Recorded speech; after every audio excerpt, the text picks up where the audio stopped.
So పాకిస్తాన్లో మళ్ళీ తీవ్రవాదుల వేట, అంటే ఈ అన్నోన్ మెన్, గన్ మెన్ అని చెప్తూ ఉంటాం చూసారా.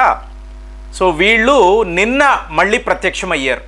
అంటే తుపాకులతో మీకు నేరుగా బైక్ మీదకి వచ్చి ఒక తీవ్రవాదిని అతని ఇంటి ముందు నిలబడి ఉన్నాడు, అక్కడికక్కడ అతన్ని లేపేసి పైలోకానికి పంపించేసి వీళ్ళు వెళ్ళిపోయారు. విచిత్రం ఏంటంటే చూడండి, పాకిస్తాన్లో ఇంతమంది తీవ్రవాదులను ఈ అన్నోన్ గన్మెన్ రావడము, మీకు మర్మ మనుషులు వాళ్ళని లేపేయడము, వెళ్ళిపోవడం, ఒక్కడు కూడా ఇంతవరకు పట్టుబడలేదండి. అంటే పోలీసులు అనండి, పాకిస్తాన్ ఆర్మీ, ఇక గవర్నమెంట్కి సంబంధించిన అధికారులు, ఆధారాలు, నథింగ్.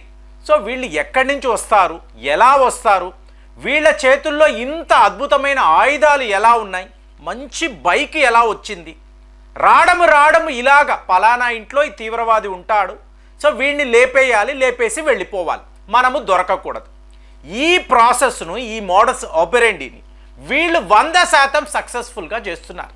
సో ఇప్పుడు ఖైబర్ పఖ్తూన్ఖ్వా అనబడే ప్రాంతంలో ఒక తీవ్రవాది, ఈ తీవ్రవాది ఎవడు అంటే సయ్యద్ హఫీజ్, ఈ పేరు వినే ఉంటారు, అంటే ముంబై దాడుల సూత్రధారి.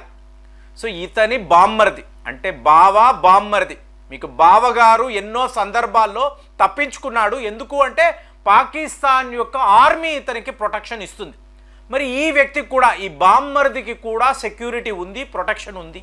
ఇంట్లోనే కదా ఉన్నాను, మీరు రిలాక్స్ అవ్వండి అని అనుకున్నాడో ఏమో, ఇంటి బయటికి వచ్చాడు, అక్కడ బైక్ మీద వచ్చిన ఈ మర్మ మనుషులు టపా టపా టపా ఇతని మీద కాల్పులు జరిపారు.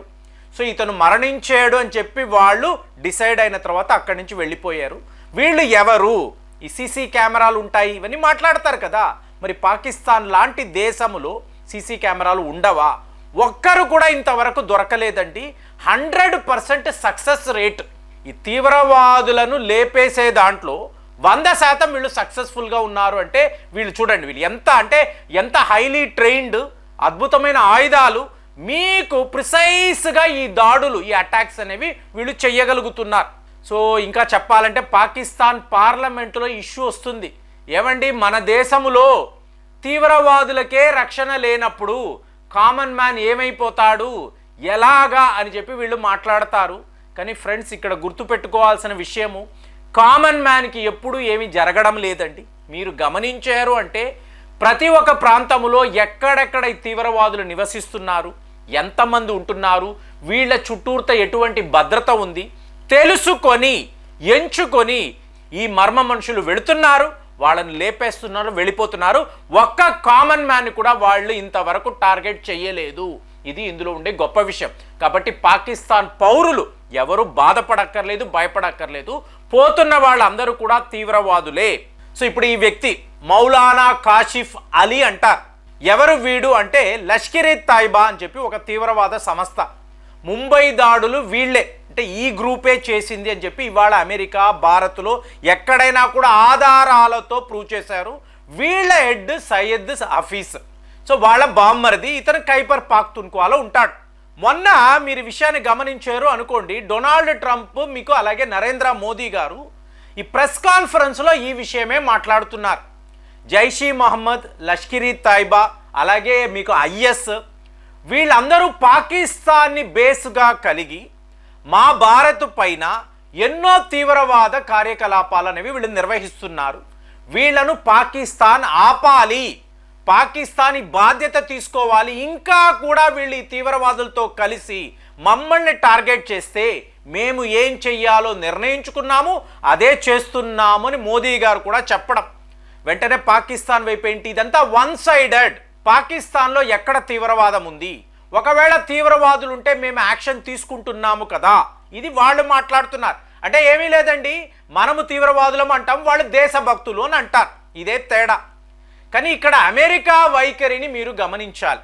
ఇప్పుడు ఈ లష్కర్ ఇ తైబా అనబడే తీవ్రవాద సంస్థ ఉంది కదా, ముంబై అటాక్స్కి వీళ్ళే కారణమని అమెరికా వాడికి కూడా తెలుసు కదా. వాళ్ళను డెసిగ్నేటెడ్ టెర్రర్ ఆర్గనైజేషన్ అని చెప్పి అమెరికా వాళ్ళు స్వయంగా ప్రకటించారు. కానీ మీరు నమ్మరు ఫ్రెండ్స్, జో బైడెన్ ముసలి నక్క, జిత్తుల మారితనములో మాస్టర్, 2021 అక్టోబర్ నెల 1,10,000 అమెరికన్ డాలర్స్ ఇదే లష్కర్ ఇ తైబాకు సంబంధించిన ఒక branch helping hand for relief and development అని ఒక సంస్థ, అంటే HHRD అని అంటారు. వీళ్లకు ఈ అమౌంట్ని వీళ్ళు ట్రాన్స్ఫర్ చేశారు.